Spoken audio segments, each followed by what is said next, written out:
అందరికీ good morning అండి. నేను ఈరోజు వీడియోలో 2 వేర్వేరు దేశాల్లో జరిగినటువంటి కార్యక్రమాలని ఒకే వీడియోలో నేను చేయాలనుకుంటున్నాను. ఎందుకంటే ఒకదానికొకటి ఇంటర్‌లింక్‌గా అనిపించింది నాకు. సో, ఇంతకీ ఆ విషయం ఏంటంటే హాంకాంగ్‌లో 38 అంతస్తుల బిల్డింగ్‌లో మనకి ఫైర్ యాక్సిడెంట్ జరిగింది. ఆ ఫైర్ యాక్సిడెంట్ అంటే ఆ బిల్డింగు మంటల్లో కాలిపోవటం వల్ల 44 మంది అక్కడికక్కడే చనిపోయారు. 300 మంది ఆచూకీ తెలియలేదు. ఆర్తనాదాలు, భయంకరమైనటువంటి సిట్యుయేషన్స్, రెస్క్యూ టీమ్ వచ్చినా సరే కాపాడలేనటువంటి పరిస్థితి ఒక సైడుంది. ఇంకొక సైడు సౌత్ కొరియాలో అదే టైంలో ఎప్పుడైతే ఈళ్ళకి మంటలు అంటుకొని ఈ బిల్డింగ్ కాలిపోతుందో అదే సమయానికి సౌత్ కొరియాలో సౌత్ కొరియా దేశం రాకెట్ లాంచింగ్ చేసింది.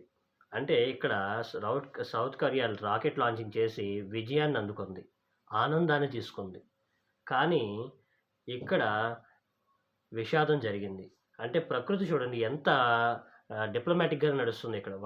ఒక పక్కన విషాదం, ఒక పక్కన ఆనందం. ఒక దేశంలో ఏడుపులు, పెడబొబ్బలు. ఇంకొక వైపున ఆనందాలు, నవ్వులు విరజిల్లుతున్నాయి. ఓ పక్కన మొఖాల్లో ఆనందం. ఓ పక్కన మొఖాల్లో భయం. సో, అసలు దీనికి కారణాలేంటి? ఏం జరిగింది? ఒకసారి 2 కథల్ని వేరువేరుగా చెప్పుకుందాము. మళ్ళీ ఒక్కసారిగా కంబైన్ చేద్దాం. ఓకేనా? సో, అసలు ముందు కథ హాంకాంగ్‌లో ఏం జరిగింది? హాంకాంగ్‌లో ఏం జరిగిందంటే, ఎప్పుడు లాగానే ఒకరోజు నిన్న అంటే నవంబర్ 26 తారీఖు సాయంత్రం, నవంబర్ 26 తారీఖు సాయంత్రం పూట ఎప్పుడు లాగానే అందరూ తమ తమ ఇళ్ళకి చేరుకున్నారు. డ్యూటీలను ముగించుకున్నారు. ఇంటికొచ్చేశారు.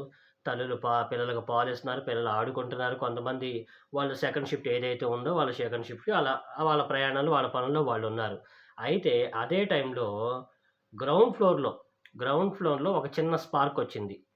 ఏసీకి సంబంధించిన ఎయిర్ కండిషనింగ్ వర్క్స్, ఏసీకి సంబంధించిన వైర్ ఒకటి చిన్న షార్ట్ సర్క్యూట్ అయ్యి చిన్న స్పార్కొచ్చి ఆహ్, మంటలొచ్చినియి. అయితే అందరూ దీన్ని లైట్ తీసుకున్నారు. సో, మనకి ఫైర్ ప్రూఫ్స్ ఉన్నాయి. ప్రాబ్లమ్ లేదు. అది సెట్ అయిపోద్దిలే అనుకున్నారు అందరూ. సో, లైట్ ఇక్కడే అసలు కథ మ అడ్డం తిరిగింది. ఏంటంటే విషయం ఏం జరిగిందంటే, ఆ ఫైర్ ప్రూఫ్స్ ఏవైతే ఉన్నాయో, ఆ ఫైర్ ప్రూఫ్స్ ఎప్పుడైతే అడ్డంగా వచ్చినియో, ఈ మంటలు ఇంకా వేగంగా వచ్చినియి. జనరల్‌గా ఫైర్ ప్రూఫ్స్ వచ్చినప్పుడు, ఫైర్ వాల్స్ ఉన్నప్పుడు, ఆ మంటలు అక్కడికి ఆగిపోవాలి. కానీ, ఈ ఫైర్ వాల్స్‌లో ఉన్నటువంటి నాసిరకం మెటీరియల్, డేంజరస్ మెటీరియల్, చవక మెటీరియల్, ఫ్లేమబుల్ మెటీరియల్ వాడడం వల్ల ఆటోమేటిక్‌గా ఈ మంటలు ఈ ఫైర్ వాల్స్‌కి అంటుకొని నెమ్మదిగా కారిడార్ చుట్టూ చేరినియి. కింద గ్రౌండ్ ఫ్లోర్ మొత్తం అది వచ్చేసినియి. 10, 15 నిమిషాల్లోనే గ్రౌండ్ ఫ్లోర్ నుంచి డైరెక్ట్‌గా 10 అంతస్తుల వరకు ఆ మంటలు వ్యాపించేసి అగ్నిశిలలు భయంకరంగా వచ్చేసినియి. అంటే ఒక చిన్న స్పార్కు దాదాపు ఆ 38 అంతస్తుల వరకు పాకిపోయినియి అంటే ఆలోచించండి. ఒక చిన్న నెగ్లిజెన్సీ, ఒక చిన్న పొరపాటు.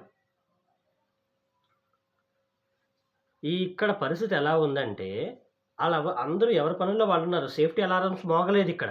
సేఫ్టీ అలారమ్స్ మోగినా వాళ్ళు గబగబా కిందకొచ్చేవాళ్ళు. అక్కడ ఎలా ఉందంటే వాళ్ళు పైన పైన ఫ్లోర్‌లో వాళ్ళు తలుపులేసుకొనుంటే, వాళ్ళ తలుపుల కింద నుంచి పొగలు రావటం, అందరూ కంగారు పడిపోయారు. సరే ఏంటని చెప్పి కిందకెళ్ళి చూస్తుంటే అక్కడికే ఇక కిందకి దిగుదాం స్టెయిర్‌కేస్ నుంచి కిందకి దిగుదాం అనుకుంటే మంటలు అక్కడి దాకా పైకొచ్చేసినియి. కాళ్ళు కాలిపోతున్నాయి. ఇక గబగబా తలుపులేసుకొని కూర్చున్నారు. ఏం చేయాలో తెలియట్లా. ఇంకో పక్క నుంచి లైట్లు ఫోన్‌లు టార్చులుగా ఉన్నటువంటి లైట్లేసుకొని మేము ప్రమాదంలో ఉన్నాం రక్షించండి అని చెప్పి అవతల వాళ్ళకి చూపిస్తున్నారు. లైట్‌లే చూపిస్తున్నారు. ఇంకో పక్కన బాల్కనీలో నిలబడి అవతల బిల్డింగ్‌లో వాళ్ళకి "అమ్మా మమ్మల్ని కాపాడండి, కాపాడండి" అని అరుస్తున్నారు. సో, ఇలాంటి ఆర్తనాదాలు ఒకవైపు అలాగా ఉండి 44 మంది ప్రాణాలు కోల్పోయారు. 300 మంది ఆచూకీ తెలియలేదు. ఈ లోపల ఫైర్ సిబ్బంది వచ్చారు. వాళ్ళని రక్షిద్దామని చెప్పి ప్రయత్నం చేస్తున్నారు. లాడర్స్ ఏసుకున్నారు. ఎంతేసుకున్నా సరే చాలా మందిని కాపాడలేకపోవడం జరిగింది. సో, ఇక్కడ గమనించాల్సిన విషయం ఏంటంటే, ఈ చవక మెటీరియల్ వాడడానికి అనుమతినిచ్చినటువంటి అధికారులు జనరల్‌గా హాంకాంగ్ సిటీ సేఫ్టీకి మారుపేరు. అంత స్ట్రాంగ్ సిటీ. అంత స్ట్రిక్ట్ రూల్స్ ఫాలో అవుతారు. అంత స్ట్రిక్ట్ రూల్స్ ఫాలో అయినటువంటి హాంకాంగ్ సిటీలోనే ఒక చవక మెటీరియల్ వాడడం వల్ల 44 మంది ప్రాణాలు కోల్పోయారు. సో, ఇక్కడ చూడండి ఎంత నెగ్లిజెన్సు. అంటే మనం ప్లానింగ్ లేకపోవడం, టైం సేవ్ చేయాలని చెప్పి తొందరగా బిల్డింగులు కట్టేయటం, సేఫ్టీ అలారమ్స్ సరిగ్గా పెట్టకపోవడం, స్ట్రాంగ్ రూమ్ ఆహ్, సేఫ్టీగా పెట్టాల్సినటువంటి లాన్‌ని, పార్కింగ్‌ని స్ట్రాంగ్ రూమ్స్‌గా మార్చుకోవటం, ఎటువంటి దారులు గబాల్న ఎమర్జెన్సీ ఎగ్జిట్స్ లేకపోవటం, ఇయన్నీ కలిపి ఆ 38 అంతస్తులని బూడిద చేయడం జరిగింది. అదే ఇక్కడ ఒక పద్ధతిగా ప్లాన్డ్ ప్రకారం నిజాయితీగా అన్నీ పర్ఫెక్ట్‌గా చేసుంటే ఆ 44 మంది ప్రాణాలు కోల్పోయేవాళ్ళే కాదు. అసలు ఆ బిల్డింగ్‌కి మంటలు అంటుకునేయే కాదు. ఒకవేళ అంటుకున్న సేఫ్టీకి సంబంధించినటువంటి ఫైర్ వాల్స్ కాపాడాయి. మరో పక్కన అదే టైంలో సౌత్ కొరియా దేశంలో రాకెట్ లాంచింగ్ స్టార్ట్ అయింది. ప్రజల మొఖాల్లో ఆనందాలు. ఇంకో పక్కన సైంటిస్టులు గర్వం. మేమేదో సాధించబోతున్నామని. కానీ ఇంకొక పక్కన సస్పెన్స్. ఇది కరెక్ట్‌గా ఈ రాకెట్ లాంచింగ్ కరెక్ట్‌గా జరుగుతుందా లేదా? దాని ఆర్బిట్‌లోకెళ్ళి సరిగ్గా పనిచేస్తుందా లేదా? అని ఇంకో పక్కన సైంటిస్ట్‌లు ఒక పక్కన గర్వంగా ఉన్నా సరే పైన లోపల సస్పెన్స్ కంగారుగానే ఉన్నారు. ఫైనల్‌గా ఏమైంది? అదే మంటలు. ఇక్కడ మంటలే, ఇక్కడ మంటలే. కానీ ఇక్కడ మంటలు ఏం చేసినియి? ఆకాశాన్ని చీల్చుకుంటూ ఎళ్లి ర దేశానికి ఒక గొప్ప విజయాన్ని అందించినియి. కానీ ఇక్కడ మంటలు ఏం చేసినియి? కింద నుంచి చీల్చుకుంటూ ఎళ్లి బూడిదని మిగిల్చినియి, విషాదాన్ని మిగిల్చినియి. కానీ ఇక్కడ మంటలు ఆనందాన్ని, గర్వాన్ని మిగిల్చినియి. సో, తేడా చూడండి. ఇక్కడ 2, 3 సంవత్సరాల నుంచి కష్టపడినటువంటి ప్లానింగ్, పేషెన్స్, నిజాయితీ, నిబద్ధత ఉంది కాబట్టి ఈ దేశం గర్వంతో తన విజయాన్ని అందుకుంది. కానీ ఇక్కడ దేశం ఏమైంది?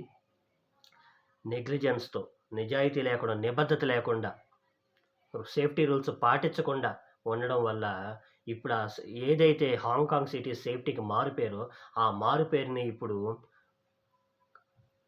మార్కేసుకుంది. ఆ మారుపేరుకి ఒక నల్లటి మచ్చను తెచ్చుకుంది. ఇక్కడ మనం అర్థం చేసుకోవాల్సింది ఇక్కడ అలాంటి హాంకాంగ్ లాంటి సిటీకే అలాంటి పరిస్థితొచ్చినప్పుడు, మనలాంటి మెట్రో సిటీస్ ఉన్నాయి. హైదరాబాదు, బెంగుళూరు, ముంబై, చెన్నై ఇలాంటి సిటీల్లో పెద్ద పెద్ద అపార్ట్మెంట్స్ కడుతున్నాం.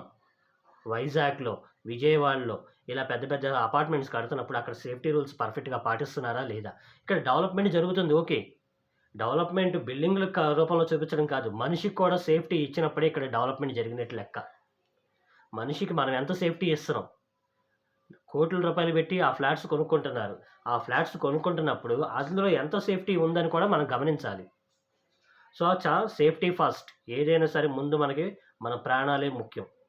సో, ఇక్కడ చూడండి. ఈ సౌత్ కొరియాకి, ఇక్కడ హాంకాంగ్‌కి మనం ఒక లింక్ పెట్టుకున్నట్లయితే, ఈ రెండిటికి ఒకటే ఎలిమెంట్ మంటలే కారణం. ఇక్కడ మంటలే, ఇక్కడ మంటలే. కానీ ఈ మంటలు ఏం చేసినియి? ఆ దేశానికి గౌరవాన్ని ఇచ్చినియి. కానీ ఈ మంటలు ఏం చేసినియి? ఆ దేశానికి పరువు పోయేలా చేసినియి. సో, దీని రెండిటికి కారణాలేంటంటే, ఒకటే మెయిన్ కారణం. నీతి, నిబద్ధత, ప్లానింగు. ఒక ప్లానింగ్ ఉండాలి, నీతి ఉండాలి, నిజాయితీ ఉండాలి. ఇక్కడ కేవలం ఏంటి అధికారులు చేసిన తప్పిదం. అధికారులు ఎందుకు సంతకం చేశారు? నువ్వు చవక మెటీరియల్ వాడిన నీకు తెలుస్తుంది గదా! నువ్వెందుకు సంతకం చేసావు? ఇక్కడ అధికారులు ఎంత తప్పు చేశారు? ఈ అధికారులు తప్పు చేయడం వల్ల అంతమంది ప్రాణాలు కోల్పోయారు. ఆ దేశాన్ని పరువు పోయిందక్కడ. దేశానికి ఎప్పుడు స్ట్రాంగ్ అనే పేరు పోయి నల్లటి మచ్చ ఏర్పడింది. సో, ఫ్రెండ్స్ ఈ విషయం గురించి నేను మీతో ఇలా షేర్ చేయాలనిపించింది. ఎందుకంటే మా ఇక్కడ ప్రతి ఒక్క గవర్నమెంట్ అధికారి ఎవరైతే ఉన్నారో, ఈ గవర్నమెంట్ అధికారి తీసుకునేటువంటి ఒక్క సంతకం చాలా చాలా విలువైందనేది నేను చెప్పాలనుకున్నాను. సో, ఈ విలువైనటువంటి సంతకం ఎటువంటి రాజకీయ ఒత్తిడికి తల వంచకూడదు. డబ్బులకి, లంచాలకి తల వంచకూడదు. ఇలా తల వంచకుండా పని చేసినప్పుడే ఇలాంటి ప్రమాదాలు జరగకుండా ఉంటాయి. లేదా ఎక్కడ కళ్ళు మూసుకొని డబ్బులు తీసుకొని సంతకాలు పెట్టాము అంటే ఇలాంటి ప్రమాదాలు అడుగడుగునా అక్కడ హాంకాంగ్‌లోనే కాదు మన భారతదేశంలో కూడా అడుగడుగునా ఇలాంటి ప్రమాదాలు జరుగుతూనే ఉంటాయి.